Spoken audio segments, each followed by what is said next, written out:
এক ভাই আমাকে গালি দিল যে তোরা হইলে বাপ মায়ের সবচেয়ে খারাপ সন্তান, বাংলাদেশের সকল পুলিশ হইলে কুলাঙ্গার, এদের জন্মের ঠিক নেই। আমার কথা হইলো যে ভাই, বাংলাদেশে 2,20,000 পুলিশ, আমি মাইনে নিলাম বাংলাদেশে 2 লক্ষ পুলিশ বাপ মায়ের খারাপ সন্তান, কুলাঙ্গার, মূর্খ। আমি এক মধ্যবিত্ত ফ্যামিলির ছেলে, আমার নুন অন্তে পান্তা ফুরায়, আমার 14 গোষ্ঠীতে গভর্নমেন্ট জব কেউ করে না।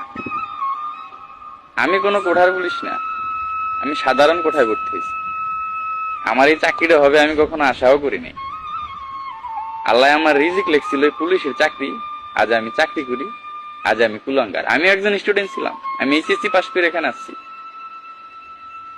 যাই হোক, জনগণ আমাদের গালাগালি দেবে, এটা আমরা শুনি বা আরো শুনতে হবে, তা নিয়ে আমার কোনো আফসোস নেই। কিন্তু আমার যেটা বলার সেইটা হইলো, সবাই বলতেছে যে এই পুলিশ সদস্যদের সব বাদ দিয়ে দেন, আমরা মেধাবীরা এখানে আসবো, আমরা দেশটাকে গর্ব। ভাই, আমাদের ভিতরে হাজার হাজার বিসিএস ক্যাডার আছে। আমার লেখাপড়া এখন চলমান।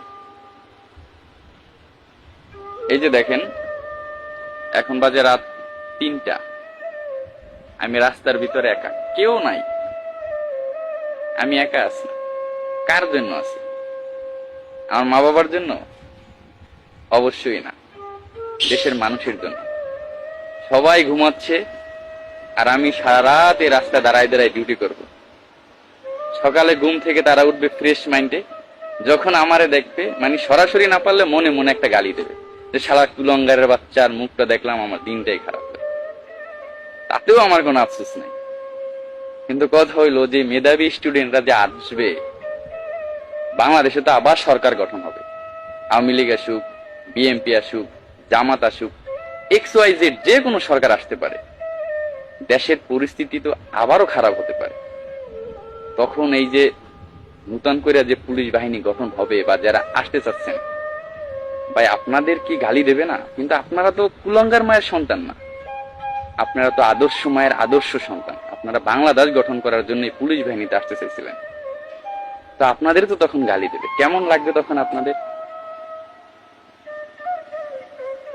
সব পুলিশ খারাপ না ভাই, সবাই এক না,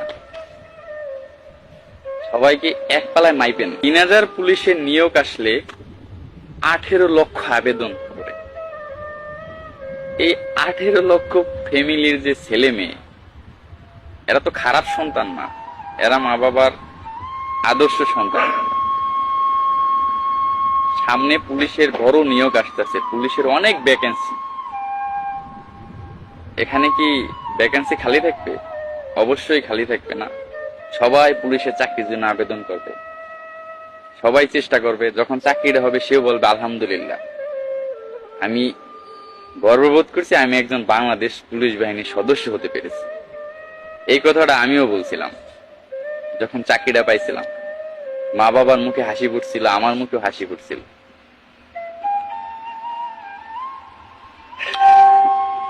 আসলে এগুলা নিয়ে কষ্ট পাবার কিছুই নাই।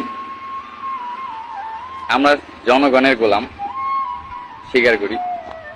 জনগণের সেবা করা আমাদের দায়িত্ব। হয়তোবা জনগণের আমরা ঠিক মতো সেবা দিতে পারতেছি না, এর জন্য হয়তোবা আমাদের এত গালাগালি করে। কিন্তু আমি একটা কথা বলবো সবাই, সেইটা হলো ভাই, আমি খারাপ হতে পারি, আমার মা খারাপ না, আমার বাবা খারাপ না।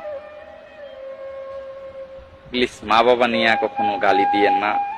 অনেকে আবার বলবেন যে শালা তুই পোশাক পরে ভিডিও করতেছ কেন? ভাই, আমি সিভিল পোশাক পরার সময় পাই না ভাই, সারাক্ষণ এই ডিউটি লাগে থাকে।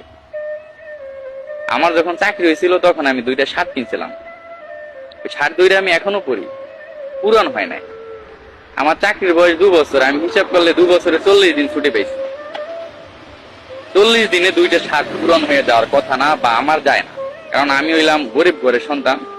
আমার 40 দিনে 2টা শার্ট পূরণ হয় না। আমি ওই শার্ট 2টা আরো 2 বছর পরতে পারবো ইনশাল্লাহ,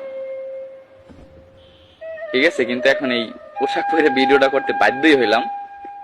যাই হোক, আমি আর কখনো পোশাক পরে ভিডিও করব না। আর যারা গালাগালিজ করেন তাদের কাছে একটা অনুরোধ থাকবে যে ভাই, আমারও মা আছে, বাবা আছে, আমারও বোন আছে, আত্মীয় স্বজন আছে, প্লিজ আমার জন্য আমার ফ্যামিলিটাকে খারাপ ভাববেন না। আমি আমার মা বাবাকে অনেক রেসপেক্ট করি, অনেক সম্মান করি। আমি বাংলাদেশ বাংলাদেশ পুলিশ বাহিনীকে আমি খুব ভালোবাসি, বাংলাদেশের মানুষকেও খুব ভালোবাসি। আপনারা গালি দেবেন, সহ্য করে নেব, কিন্তু মা বাবাকে দিয়েন না ভাই, বুকের বাম পাশে লাগে ভাই। ঠিক আছে, আমাদের কষ্টটা যদি বুঝতে হয়, আমাদের রুলস যদি বুঝতে হয়, অবশ্যই আপনার এই চাকরিটা করতে হবে, নাইলে আপনি আমাদের ব্যথা বুঝবেন না। আপনার সারাদিন বক বক করে আপনাদের বুঝাইতে পারবেন যে আমরা পরিস্থিতির শিকার নাকি অন্য কিছু, এগুলো সারাক্ষণ বললেও বুঝাইতে পারবো না। যাই হোক, আবেগে অনেক কথা বলে ফেলাইলাম, আপনারা আবার কষ্ট নেবেন না। সবার প্রতি ভালোবাসা এবং শুভকামনা রইল। আল্লাহ হাফেজ।